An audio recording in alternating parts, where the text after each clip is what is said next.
이 자리 하나님 은혜와 평강이 우리 모두와 함께 하시기를 주님의 이름으로 기원드립니다. 오늘은 교회력으로 마지막 주일인 왕이신 그리스도 주일입니다. 교회력은 그리스도의 오심을 기다리는 대림절로 시작하여 성탄절, 주연절, 사순절, 부활절, 오순절로 그리고 성령 강림으로 이어져 오는 이 교회력은 예수 그리스도가 우리의 왕이라는 그 고백으로 교회력은 마무리하고 있습니다. 왕이신 그리스도께서 이 땅의 심판자로 통치자로 다시 오심을 기억하여 그리스도를 왕으로 모시는 삶을 기억하기 위하여 오늘 왕이신 그리스도 주일을 지키는 것입니다. 또한 오늘은 우리 삶에 그리스도를 왕으로 모시고 있는지, 그리스도를 왕으로 고백하면서 다른 것을 왕으로 삼고 있는지를 한번 되돌아보면서 우리 삶의 중심이 그리스도이십니다라는 것을 다시 한번 새겨보는 주일이기도 합니다. 오늘 본문 말씀을 보시게 되면 다른 신을 왕으로 전혀 섬기지 않고 오직 주님을 왕으로 모시고 삶의 중심이 주님이심을 보여주는 한 사람이 등장하고 있습니다. 바로 다니엘입니다. 다니엘은 그 당시 대국의 총리였습니다. 총리자는 자리에 있다 보면 이런저런 권력과 부를 유지하기 위하여 유혹이 올 수도 있고요. 어떨 때는 타협도 하기도 하고요. 어떨 때는 변질될 수 있는 그 자리였는데 다니엘은 털어서 먼지 하나 나오지 않을 만큼 완벽한 신앙의 모습을 보여주고 있습니다. 아무런 허물을 찾지 못했던 그 당시 총리들과 고관들은 다니엘을 사회법이 아닌 하나님의 법을 이용하여 그를 고발하려는 강교한 계략을 꾸밉니다. 다니엘은 포로로 잡혀온 이후 계속하여 하나님을 신실하게 섬겼으며 이방인의 신들을 무시하면서 오직 하나님의 법만을 지켜왔던 사람이었습니다. 다니엘이 모호하게 종교적이었다거나 또는 종교적인 그 모습이 있었다면 그 사람들이 비판하지 않았을 것입니다. 5절 말씀을 보시게 되면 다니엘이라는 자는 그가 믿는 신의 법을 문제 삼지 않고는 고발할 근거를 찾을 수 없다라는 그 말씀도 아마 종교적이었다라면 이 말도 기록되지 않았을 것입니다. 다니엘은 하나님께 오직 헌신된 자였습니다. 그가 섬기는 왕이든 제국이든 오히려 더 하나님께 충성된 삶을 살았던 것이 다니엘입니다. 다니엘이 이것이 어떻게 보면 약점이라면 약점일 수 있습니다. 다니엘의 경쟁자들은 바로 이 약점을 교묘하게 파고 들어갑니다. 하나님에 대한 신실함이 약점이 된다는 것은 오직 하나님 한 분만을 내가 의지하며 구하는 삶을 내가 살아가겠다라는 거예요. 세상 사람들이 보기에 함정에 빠뜨리기에 좋고요, 이용하기 좋은 약점이 하나님의 법대로 사는 사람들입니다. 하나님의 신실함을 가지고 살아가는 사람들이 오히려 세상에 볼 때는 약점이 많은 사람들입니다.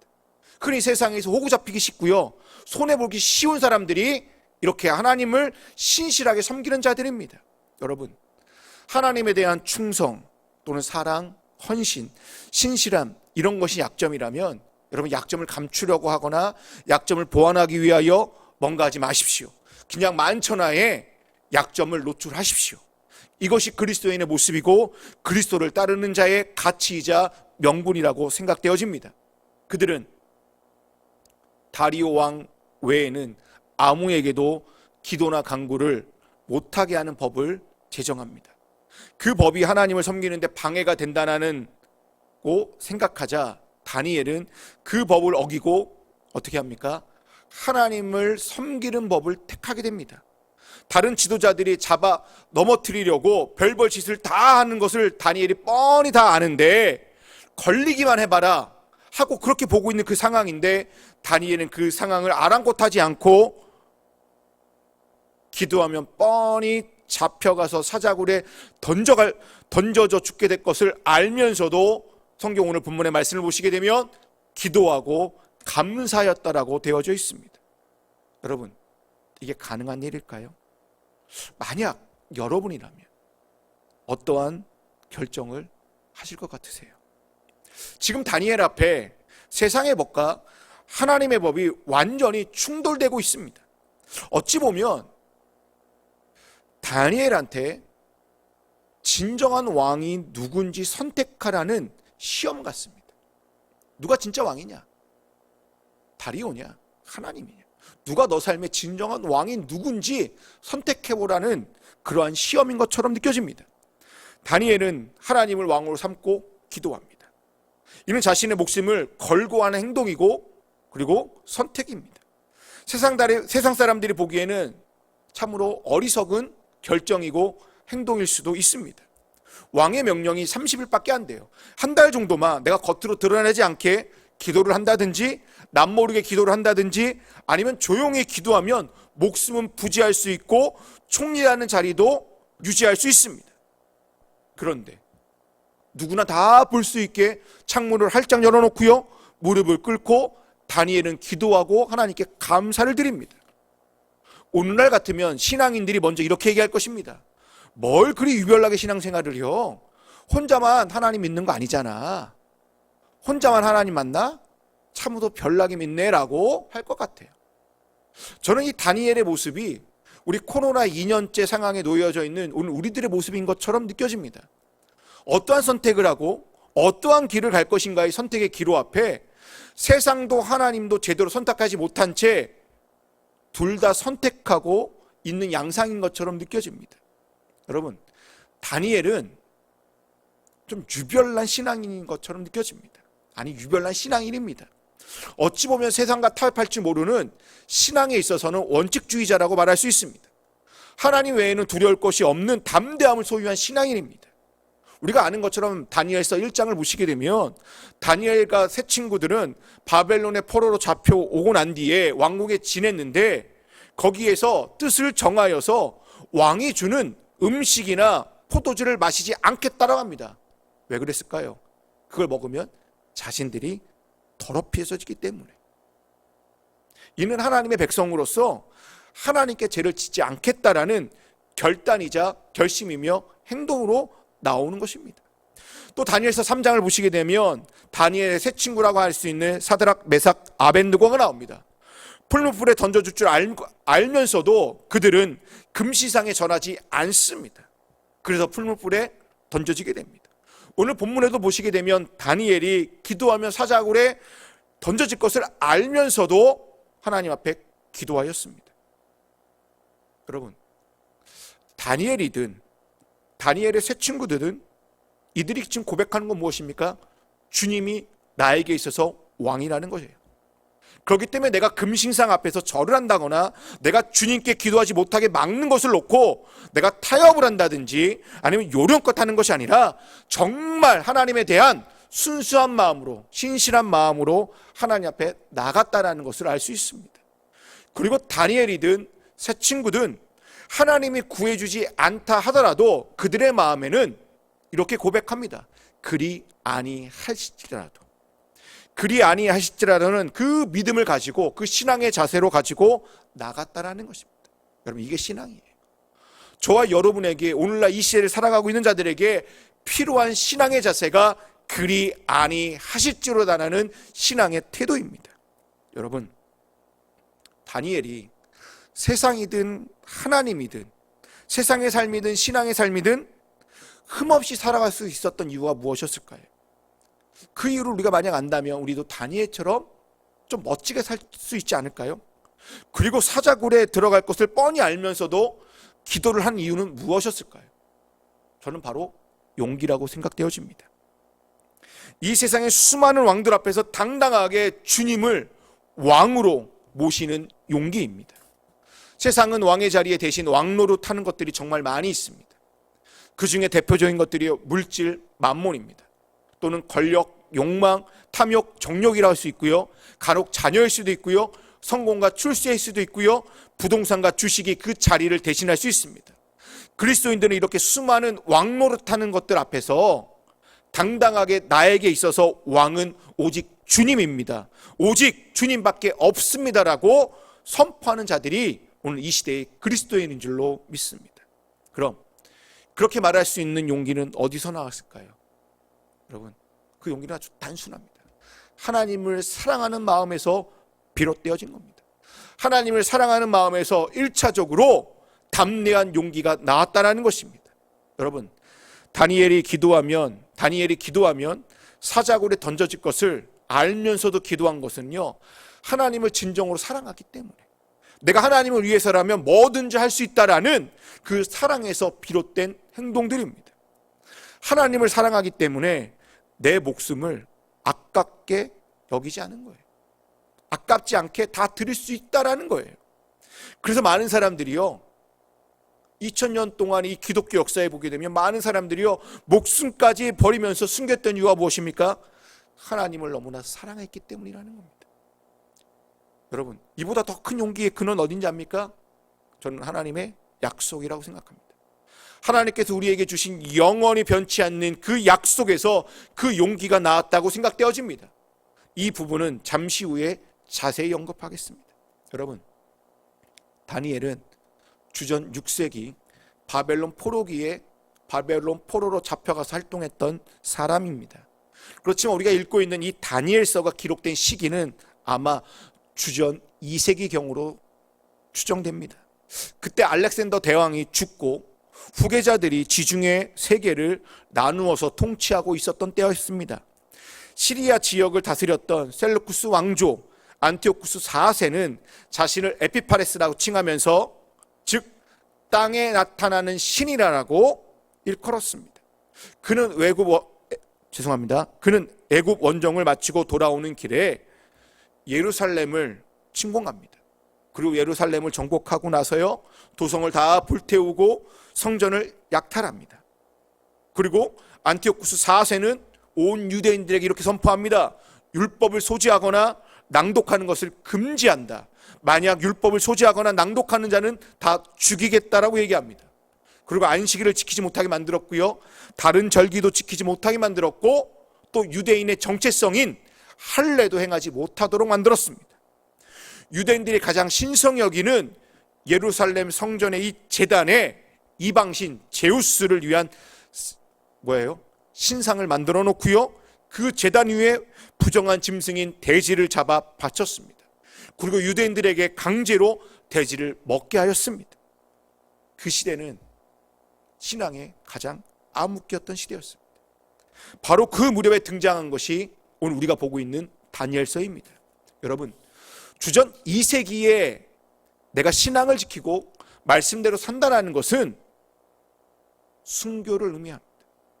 그런 순교 앞에 많은 믿음의 사람들이요, 배교를 하고요, 타협을 하고요, 신앙을 버리는 사람들이 생겨나기 시작합니다. 다니엘서의 저자는 포로로 잡혀갔던 다니엘과 그의 세 친구들이 그 이방 땅에서 어떻게 뜻을 정하여 믿음을 지켰는지, 그리고 풀물 뿌리든 사자굴이든 상징되는 그 억압과 탄압 속에서 어떻게 하나님의 도우심을 받았는지를 아주 흥미롭게 들려주고 있습니다.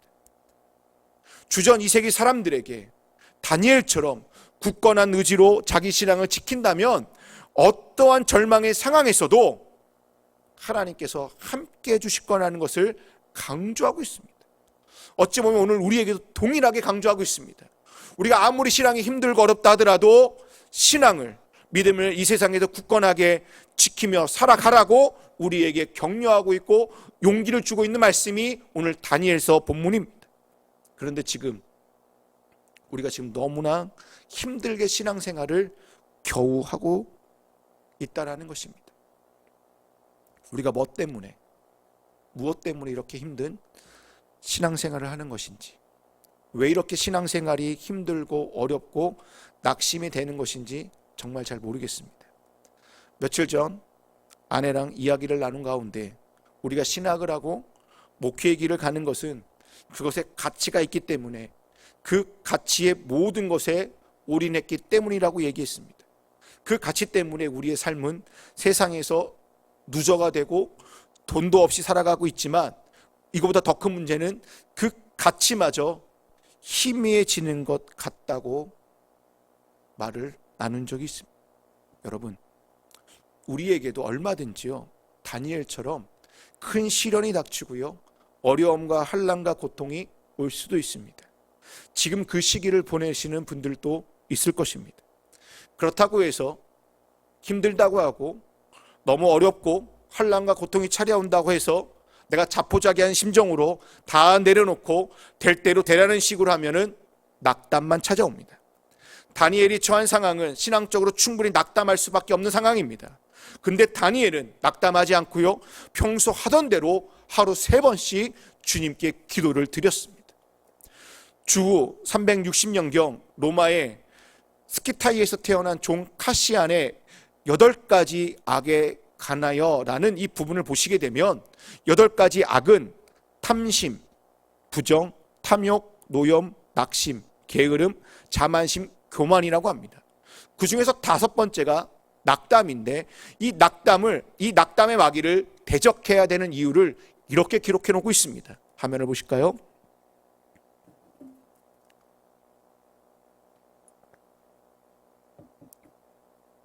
낙담의 마귀는 영혼의 영적 관상 능력을 흐리게 하고 선한 일을 하지 못하게 합니다.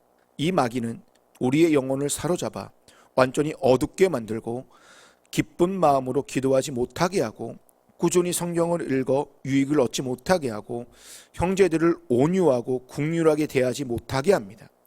그는 온갖 종류의 일에 대한 미움, 심지어 수도서원 자체에 대한 미움을 주입합니다.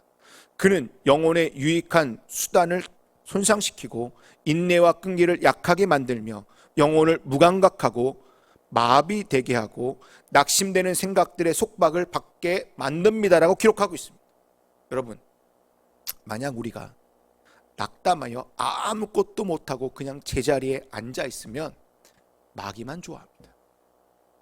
우리의 신앙이 좀이 옷에 구멍을 내는 것처럼, 또는 벌레가 나무를 갉아먹는 것처럼 우리의 영혼을 마귀가 야금야금 갉아먹고 말 것입니다. 여러분, 다니엘은 이 낙담을 이기기 위해서 본문 이렇게 말씀하고 있습니다. 10절 말씀입니다. 다 같이 읽어볼까요? 다니엘은 왕이 금령 문서에 도장을 찍은 것을 알고도 자기의 집으로 돌아가서 다락방으로 올라갔다. 그 다락방은 예루살렘 쪽으로 창문이 나 있었다. 그는 늘 하듯이 하루에 3번씩 그의 하나님께 무릎을 꿇고 기도하며 감사를 드렸다라고 기록하고 있습니다. 여기 본문 말씀을 보시게 되면 늘 하듯이라는 말이 나오는데 개역 개정에서는 전에 하던 대로라고 되어져 있습니다. 그래서 오늘 설교 제목이 늘 하던 대로라고 설교 제목을 잡아 보았습니다. 여러분, 신앙이든 믿음이든 늘 하던 대로 그것을 계속해서 반복해서 하는 일은 쉽지 않습니다. 만약 잘못해서 늘 하던 대로라고 하면 간습이 되거나 매너리즘에 빠지기 쉽습니다. 여기서 늘 하던 대로라는 것은 여러분, 변함이 없다라는 말로 해석될 수 있습니다. 진리는 변함이 없는 것입니다. 우리는 그 변함없는 진리를 믿고 따르기 때문에 변함이 없이 늘 해왔던, 늘 하던 대로 신앙생활을 이어가는 것입니다. 여러분, 다니엘은 높아지거나 낮아지는 삶을 선택한 것이 아니라 그저 말씀에 순종하는 삶을 선택하고 그렇게 살아갔습니다. 이게 변함없는 삶입니다. 늘 하던 대로의 삶은 말씀대로 그 순종하며 살아간 삶이 늘 하던 대로의 삶입니다. 우리 역시 이런 삶을 살기 위해서는 다니엘처럼 하나님을 바라보는 그 기도의 삶으로 이어져야 합니다. 여러분, 다니엘의 기도는 단순히 개인의 경건 생활을, 개인의 경건한 신앙생활을 보여주는 것이 아니었습니다. 그의 기도는, 다니엘의 기도는 하나님의 행하시는 역사에 대한 기대를 가지고 그의 뜻이 이루어지는 세상에 대한 소망과 믿음을 보여주기 위한 기도였다라는 사실입니다. 다니엘이 포로로 잡혀왔지만 그를 주관하고 역사와 세상을 주관하시는 분이 하나님이심을 굳게 믿고 선언하고 증거하는 것이 그의 기도 생활의 의미입니다. 그래서 그는 하나님을 의지하여 기도합니다. 어떻게 해요? 늘 하던 대로 하나님 앞에 창문을 열고 무릎을 꿇고 기도하고 감사한 것입니다. 여러분, 다니엘의 기도 생활이 그가 맡은 일에 충성하되 죽음의 위협도 굴하지 않게 했을 것입니다.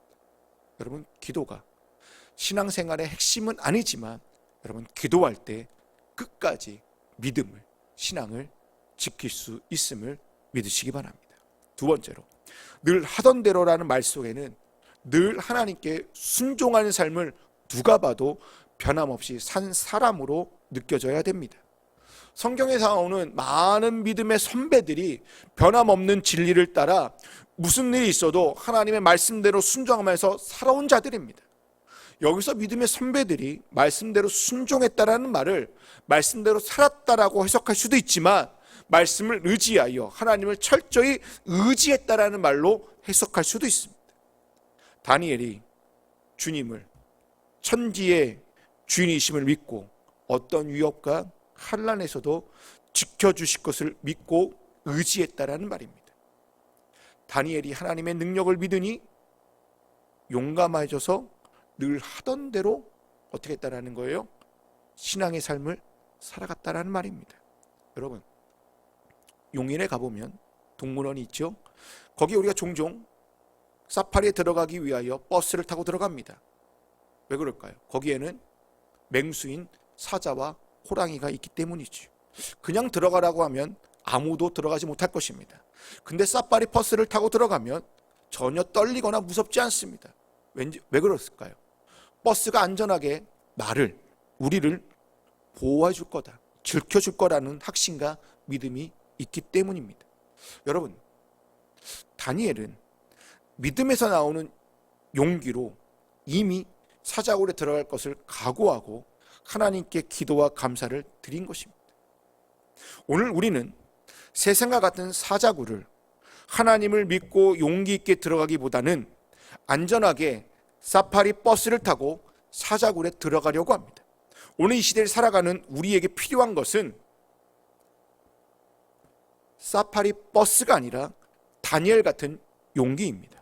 그 용기를 가지고 이 세상에 살아갈 때 오히려 세상 사람들이 욕하고 비난하는 것이 아니라 오히려 우리를 통하여 도전받게 될 것이고요, 그리고 우리를 통하여 격려받게 되는 줄로 믿습니다.